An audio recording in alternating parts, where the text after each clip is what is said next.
Feel free to file this one under Things Are Different in the Philippines.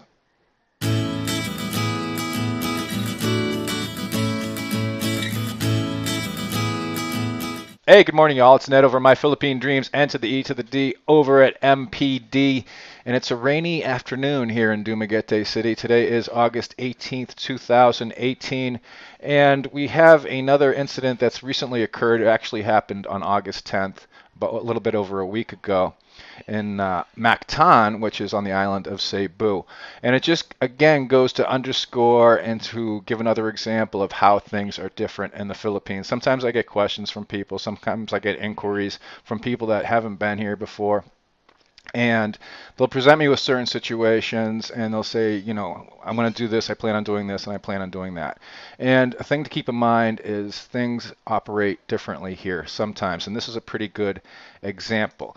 And you can basically file this under both things are different in the Philippines and also radically redefining the definition of hostile takeover.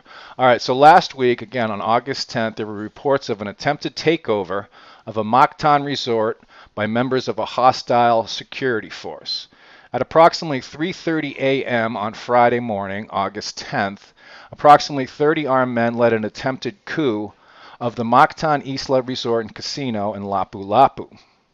The assailants were later identified as members of Proceed Security Agency located in Cagayan de Oro and were reportedly hired by a rival Korean businessman who was involved in a protracted legal dispute over the resort's ownership. The resort's own 14-man security force known as Blue Breed Security Agency was taken by surprise and disarmed. I think there was about 14 of them.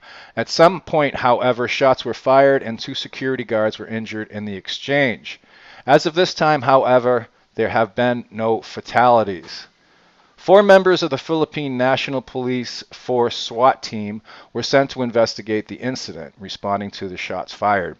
Apparently, both involved security forces cooperated with the authorities. A number of firearms were seized, about 22 of them, and all involved security guards were sent off to take a paraffin wax test, wax on, wax off, to see if they had fired their weapons. The report from Sunstar, and I'm going to have the 2 links to these articles down in the video description box, noted that the 30 men involved in the attempted takeover had arrived in a white van. Now, they just said one white van. I don't know if you can fit 30 armed guys in one of those white tourist vans, but who knows. Authorities have noted that the armed guards could be facing criminal charges of alarm and scandal, malicious mischief, and obstruction of justice. The invading security team was taken to the local police station for fingerprinting and photographs.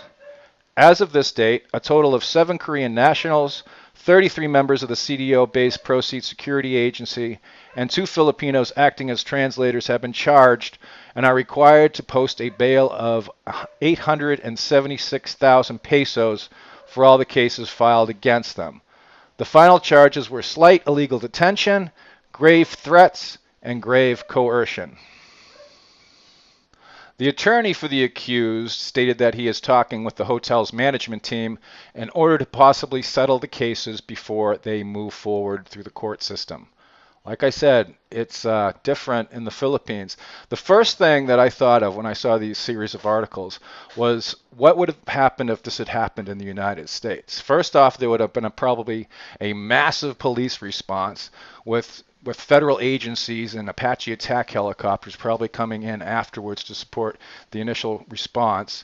And there really wouldn't be talk of settling the case before it moves forward, as state and federal agencies are basically the ones who take up the charges and proceed with the prosecution of them. Another thing to keep in mind is that the Philippine court system is rather overburdened and understaffed. They don't benefit from the same larger tax base like they have in the United States, where we have over 300 million people, and the Philippine population is itself over 100 million souls. Criminal cases here can take anywhere from 2 to 4 to even more years, and civil cases can easily run for over a decade. The law is also different here, with provision for wrong parties to agree to settle criminal or civil matters out of court. Arbitration is a big thing in the Philippines.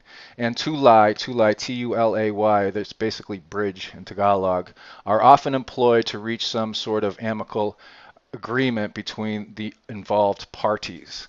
So again, those 3 points, imagining how the response would be if this had happened in the United States, recognizing that the Philippine court system is really overburdened and understaffed, and also keeping in mind that there's a lot of arbitration. A lot of times, when it's not an egregious or super serious, like a murder, anything like that, or worse, arbitration does come into play, and people can, employ intermediaries and arbitrators to come to some sort of settlement with the situation. So that's basically that story. I just thought I'd relate it, as I thought it was a really good example of how things are different here in the Philippines. Until next time, and I hope everybody enjoyed the first part of our ill-fated adventure to see Palay. I'm going to be doing the conclusion, the stunning and incredibly exciting conclusion to that tomorrow. Until next time, everybody, this is Ned over My Philippine Dreams. Take care.